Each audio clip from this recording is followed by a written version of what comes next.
Well, it's still work in progress. We're rotating 5 guys. Marquis Step, the transfer, he's done some really good things, and this is really his first time taking reps because he was hurt in the spring, and he looks 100% ready to roll. Savion Morrison is rep with the 1s and 2s. He's doing some really good things. Gabe Irvin has made big steps, which we expected because you're a freshman, and your biggest steps you make. He was actually here in the spring, is from spring to fall, so he's doing some really good things. But they all, and so is Marvin, and Ramir. Ramir's probably having his best spring since he's been here. So we've got good competition there. We heard Held on Sportsnet last night. I think that was reported before camp, and he made a comment that Savion Morrison is talented, but had to learn how to handle things off the field, stay healthy, eat the right things. Have you noticed that he did that, and how has that affected his performance in camp? Yeah, that's exactly. I mean, one of his biggest hangups has been, and not always his fault, it's just been injured. He's had different things. He's had some bad luck with some injuries and got sick, and so missed a lot of practice, and we never really saw him. And so this spring's the first time we've been able to see him compete, and he's embraced it. And I'll give him a lot of credit. I think he did a good job of getting his body healthy in the offseason, which all those guys did. So he can physically, because running backs are going to get banged up. That's the nature of the position. And even though we haven't gone a live scrimmage yet, those guys are thudded, and they're taking shots, and they're running hard, and he's done a great job and hasn't missed a practice. Matt, Coach Frost said the other day before camp started, he'd like to know, he'd like to have a bell cow, one guy and then one other guy. But he wants to know that sooner rather than later. Sure. Timetable on when you guys would like to make such decisions. I know you're just Yeah, no, we're only, I think today was practice 5, so we're kind of getting into it, and we'd like to get a definite 1 and then a 2, and the reason that is just so we can give him more of the reps, especially like right now we're installing our whole offense. We're exposing him to everything, but once we really start paring it down and doing the Illinois game plan, you want to have 1s, not just at his position, but every position, and you want to have 2s, but the 1s need a lot of reps, and so we're working on that, and yeah, sooner is always better than later, but we're very early into camp.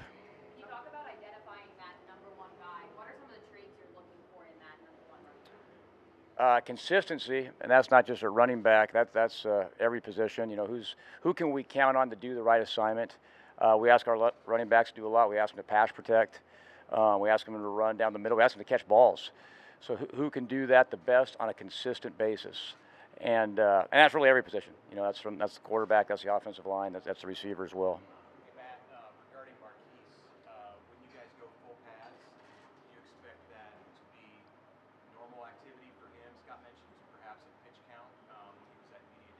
Yeah. What you thought now with pads coming tomorrow? Yeah. Well, coming into this fall, we kind of thought, limited reps. Let's see what he can do. We don't want to rush him back too soon, but and see how he progresses. And he's been doing better than we thought as far as his health. So yeah, I don't know. That's kind of a practice by practice. I think he's ready to roll. In a scrimmage. If we had to play tomorrow, he'd be ready to roll. So we feel good about that. And yeah, he's kind of progressed a little bit faster than we thought he would from a health standpoint. Matt, I know you mentioned on the radio, in your past, you've often had newcomers step into skill roles and play that first season. Are there some guys that had to jump on that? I mean, I know it's early, but that have impressed you through summer, kind of positioning themselves to do that are new?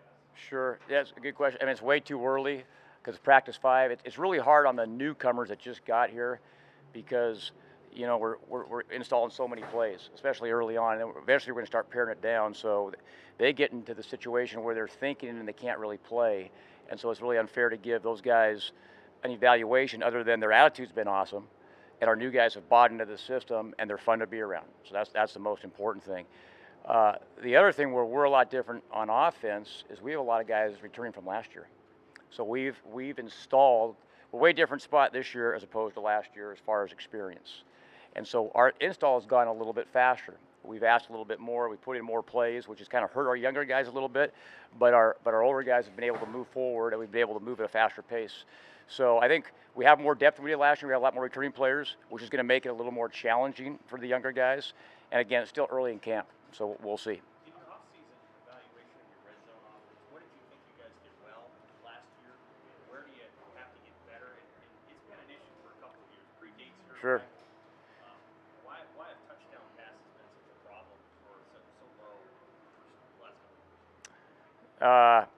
No, good question. No, that's a good question. We're always about throwing more touchdown passes. The red zone in general is a point of emphasis. We're going to emphasize the heck out of it. That's when you win or lose football games, and we want touchdowns, not field goals, obviously. Part of being in the red zone, just like in the open field, is executing and not beating ourselves. It seems like last year we had, whether it was a penalty, turnovers, inopportune times, that has nothing to do with our opponent. That's us. So the biggest thing, executing, take care of ourselves. I mean, no penalties, protecting the football, doing the right assignment. And what that does, that gets you into where you're ahead of the sticks, whether it's the red zone of the field, where you can take more shots, and throw the ball down the field more, which has been a point of emphasis. So it's a combination of things, but I think the red zone's a lot like the open field. Now the red zone's harder. I mean, the defense has less space to cover, and so it really forces you to execute.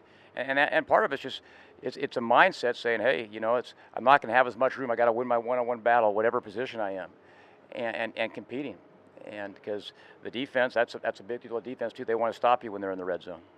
That was Dave Herman's pass blocking for a true freshman. How big of a factor will that be on whether or not he earns playing time this year? Sure. His pass blocking is really good. That's a strength. Pass blocking is a lot about technique, but at the end of the day, it's about toughness. And that's what I've been really impressed with Gabe. And Gabe's talented, but he's very physically tough. So he runs the ball hard between the tackles. He'll run through contact, and then he's not afraid to take on a linebacker coming off the edge. So that's a big quality that we look for in all our players is physical and mental toughness. Matt, how excited are you about those tight ends? I mean, it looked like all the NFL scouts were really watching those guys today. I mean, it seems like those top two have really stood out, and you have to probably like where they're at right now heading into this season. No question. Yeah, the scouts should be looking at those guys because, I think my last year at Oregon, we had 3 tight ends that all went to the NFL, and these are the best 2 that I've ever been around from a consistency, leadership, and just the way they practice. Coach Beck does a great job with them. They're making plays. We ask a lot from our tight ends because they have to be point of attack in the run game, but we also split them out as wide receivers, and they have to be able to make plays in the passing game. And so it's a lot on them mentally and physically, and they've done great. And they're leaders of our football team. I mean, the way they lead by example and how hard they practice is contagious, and it spreads to other guys. Omar Manning out there today. Just how has he been so far during camp, and has he been able to kind of pick up where he left off? Sure. No, he's been really good. It goes back to the consistency. He's been very consistent. He's another guy that was, because of injuries last year, is kind of in and out of the lineup, especially during practice. And now he's healthy, and it's fun to see what he can do when he's healthy, and he's playing with confidence. Another first-year player that's been in the system for a year, so actually knows what he's doing, and so all that talent that we knew he had is starting to rise up to the top, and we're actually able to see it because he's confident what he's doing. Ideally, how many receivers do you want to play? Like, and it might not be a situation where you're looking for more, but you might have to pare it down. Like, ideally, how many do you like to rotate? Yeah, we'd like to be able to play as many as we can. What I mean by that, our base personnel could be 2 tight ends, could be 3 receivers. We want to have a 2 deep that can at least go in there and function and play and make plays. Now, if we can play more guys, that makes everyone better because of rest, and guys are fresh. And we always talk about the end of the day, who's going to determine that is the players themselves. We're mix and matching different lineups. We got a lot of competition, which is making everybody better. But we'll keep seeing them. If we can play more guys, we'll play more guys. If we can only play 4 or 5 guys, we'll play 4 or 5 guys. But if it's close, it helps us as a football team, and not just a receiver at every position. The more guys we can play, the quarterback might be a little bit different. I think we have at least 6. I think we have more than that. I do. Our depth this year at receiver compared to last year is it's night and day because last year a lot of those guys were first-year guys. Now they've all been a year in the system, so we actually feel like we have a good 3 deep that can go in there and function and play and compete in football games and have success. You're gonna make me forget guys. Okay. Let's see. In no particular order, but we talked about Omar. We talked about Oliver Martin's having a good camp. Samari Torres is playing great. Wyatt Lure's playing great. Alante Brown is playing great. He was another guy that was hurt last year that's healthy, that's doing a great job. Xavier Betts is doing some really good things. Brody Belt's doing some really good things. And that's not really talking about our freshmen. And again, I want to kind of, they're all doing a good job, but I want to hold on those guys until, make a fair evaluation once they kind of know what they're doing and get a little more confidence. But all three of those guys, Sean Hardy,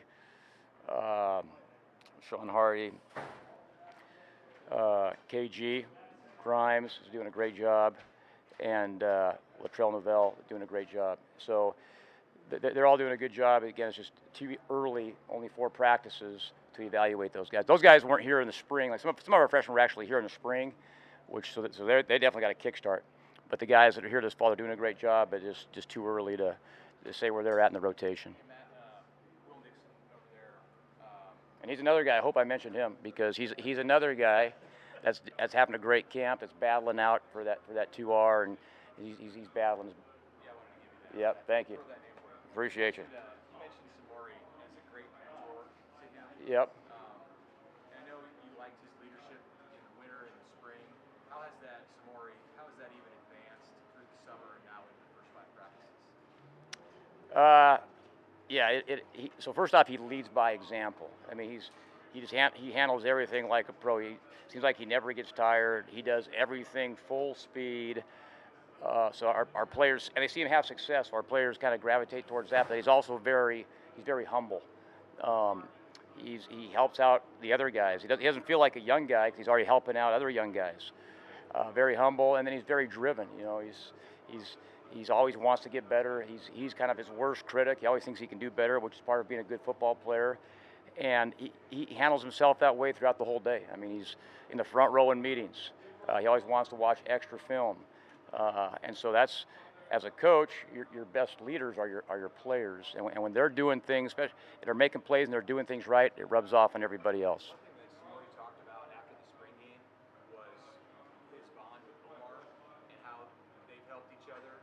I wonder, from your perspective, how big has having Samori, another older guy who's transferred in, been through a lot, how has that helped Omar stay on track? I think it's been huge. I know they spend a lot of time together off the field, and I know Omar's another guy that kind of looks to Samari because of his experience and the way he's done things. And this is how you do things, and that's been a huge deal. Samari rubbing off on Omar, and yeah, I think not just Omar, but he's rubbed off on a whole bunch of guys. But yeah, it's been great for us. Sort of a general question, but how close did you get last year to being where you wanted to be in the run game? And what is the next step overall in running the offense? Sure. Well, like every part of football, we're always in a state of constant improvement. We always think we can get better. We did some good things in the run game. I think we were actually second in the league in rushing. We got to be more consistent, just like we do in the passing game. But the run game fits in with the passing game. So the better you can throw the ball, it helps out your run game. And same with running the ball. If we can run the ball really good, we're going to get some good looks from the defense to throw the ball. And so we really want to be balanced and be able to do well at both. But not the run game and the passing game just get better as an offense. It's just the details. And what I mean by details, every position has their own specific things, but it might be a step here. It might be playing with lower pads here. It might be keeping our hands inside as an offensive lineman. So just really doing the details. And, as an offense last year, run game, pass game, we did some things that had nothing to do with our opponent where we beat ourselves, which is the exact opposite of details when we turn the ball over or we have a penalty. And so that's one of the biggest things that we're trying to clean up first is the details as a whole offense of doing the right thing, doing our assignments, not turning the ball over, and reducing penalties.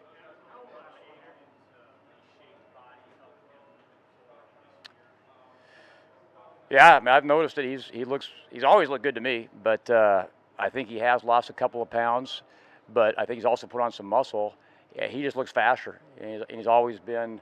He's one of the better running quarterbacks in the country, and I think he's actually gained a step. So, tribute to him. That's a big thing when you've been a 3-year starter and you continue to keep working harder and pushing yourself and change your body. That shows you how driven he is, and it's showing on the practice field.